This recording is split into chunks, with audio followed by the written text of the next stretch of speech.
सैलाब को देख करके अनुमान लगा सकते हैं कि हमारी सरकार या हम आ रही है और हमारे जो कैंडिडेट है, जो उम्मीदवार उमेश राम जी वहां से जीत रहे हैं। और आपके मुजफ्फरपुर से भी विजेंद्र चौधरी जी हैं, इनकी भी जीत सुनिश्चित है। हम लोग पूरा विश्वास के साथ यहाँ काम कर रहे हैं इनके साथ, और लगातार जब तक चुनाव नहीं हो जाता हम यहाँ बने रहेंगे, डटे रहेंगे। हम बूथ लेवल तक महिलाओं को खड़ा करके काम करने का। क्या परिचय देंगे? मेरा परिचय डॉक्टर सुधा प्रसाद, मैं ऑल इंडिया महिला कांग्रेस में अलका लांबा जी के साथ उनकी टीम में काम कर रही हूँ। और लगातार, आज ही नहीं, लगातार मैं फरवरी से मैं बिहार में हूँ और हर विधानसभा में जाके मैंने काम किया है। दिल्ली से यहाँ आए हैं मुजफ्फरपुर।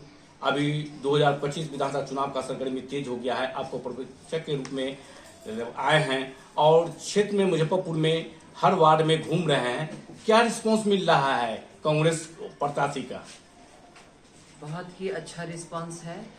बिहार के लोग बदलाव चाह रहे हैं और एंटी इनकम्बेंसी नजर आ रही है और लोगों में एक युवा नेतृत्व को लाने की एक चाह है बिहार के लोगों में। और वो लोग चाह रहे हैं कि हमारा नेतृत्व जो भी करे एक युवा आए, और युवा के रूप में वो तेजस्वी जी को देख रहे हैं। तेजस्वी यादव जी जब वो आएंगे तो युवाओं के लिए वो काम करेंगे। और उन्होंने जो वादा किया है कि हम हर युवा को नौकरी देने का प्रयास करेंगे, निश्चित रूप से 17 महीने का उनका कार्यकाल में उन्होंने नौकरियां दी है युवाओं को।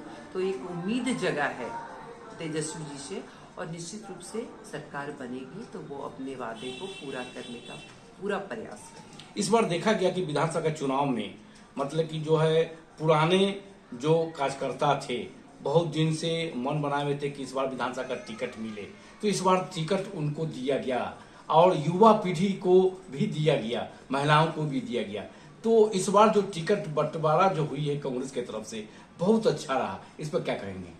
हाँ, ये तो हम भी मानते हैं। बड़े बड़े लीडर थे जो अपने बेटे के लिए प्रयास कर रहे थे, उन लोगों को भी टिकट नहीं मिला है। आम कार्यकर्ता को टिकट मिला है, मैं भी मानती हूँ। भले महिला प्रतिशत कम रहा, फिर भी जो मुझे खुशी है कि जो यहाँ पे जमीनी ग्रास रूट पर जो काम कर रहे थे हमारे वर्कर, उन लोगों को टिकट देने का काम कांग्रेस पार्टी ने किया है। और इनका सर्वे भी हुआ है। सर्वे के आधार पे जो जेन्युइन वहाँ पे लगा कि हाँ ये जीत सकते हो और ये यहाँ अच्छा काम कर रहे हैं, उन लोगों को कांग्रेस ने टिकट देने का काम किया है। बिहार में देखा जा रहा है कि बहुत से प्रदेश अध्यक्ष रहे हैं, मैं प्रदेश में रहे हैं, अध्यक्ष रहे हैं, मगर यहाँ जो है पंचायत स्तर से कांग्रेस मजबूत नहीं हो पा रही है।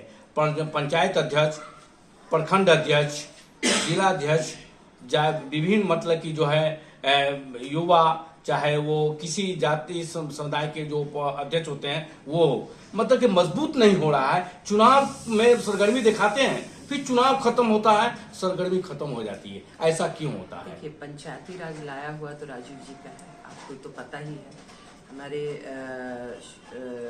स्वर्गीय राजीव जी गांधी जी, पूर्व प्रधानमंत्री, पंचायती राज उन्हीं की देन है।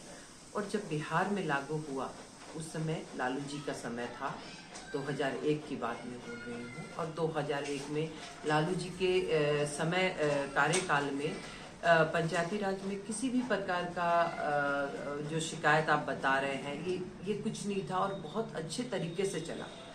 उसके बाद उनका कार्यकाल के बाद पंचायती राज के लोगों की ऐसी अवहेलना हुई, बिहार में ऐसी अवहेलना हुई कि लोग सरकार बिल्कुल ध्यान ही नहीं दिया उस पर।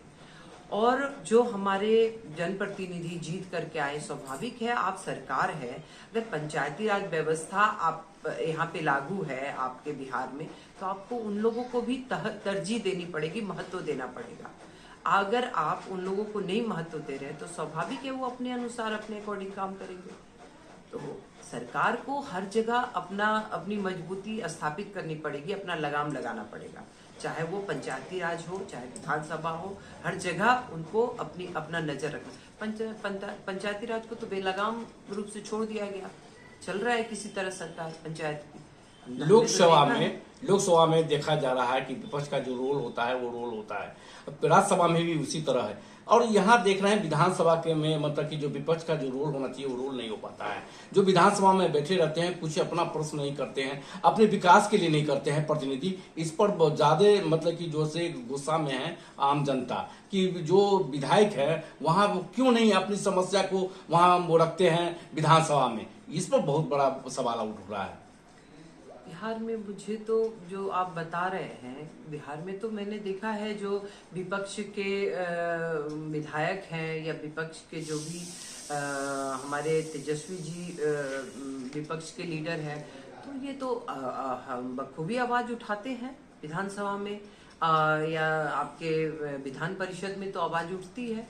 हाँ, ये है कि सरकार की वो क्या कहते हैं, सुशासन बोल रहे थे ना, मुझे तो सुशासन कहीं नहीं नजर आ रहा है, कुशासन जरूर नजर आ रहा है। और हो सकता है कि उन मतलब सदन में उनकी आवाज को दबा दिया जाता हो। अब एक बात और मैं कह रही हूँ कि बहुत लोग ये कहते हैं कि ये वो जंगल राज और इसकी तुलना करते हैं। अगर वो जंगल राज था तो ये क्या है, आपके मुजफ्फरपुर से मैं बोल रही हूँ। मुजफ्फरपुर में याद होगा आपको, बालिका गृह कांड हुआ था। बालिका गृह कांड में कौन महिलाओं का शोषण हुआ था, कौन बच्चियों का शोषण हुआ था? आपको याद होगा कि किस तरह से उसको उजागर किया गया, फिर दबा दिया गया उस बात को, क्योंकि सरकार इनकी थी। और लगातार 20 साल से सरकार है, आप इतना बड़ा बड़ा घटना को आप दबाते जा रहे हो और इस पे कोई ये नहीं हो रहा है, कार्रवाई नहीं हो रही है। ये सब क्या, अभी दरभंगा में तो मैंने सुना था 1 महीने पहले एक व्यापारी के पंडा सराय में एक कोई बिजनेस कोई सुनार वगैरह थे, सोना चांदी का दुकान था, उनके बेटे को गोली मार दिया गया दिन दहाड़े। ये क्या, ये जंगल राज नहीं है? इसीलिए आवाज उठती है, आवाज को दबा दिया जाता है। हमारे विधायक, हमारे विधान परिषद के लोग आवाज उठाते हैं सदन में, ऐसी बात नहीं है कि नहीं उठाते, हमारे कांग्रेस के लोग भी उठाते। अभी नगर विधानसभा में घूम रहे हैं और मतलब सकरा विधानसभा में उमेश राम जी हैं, तो कुछ वोट से मतलब की हार हुई थी। इस बार क्या लग रहा है सकरा के अंदर में? सकरा में भी आप देखे होंगे जन सैलाब, श्री राहुल जी आए थे और अच्छी खासी लोगों की वहां भीड़ थी और जन सैलाब कहेंगे।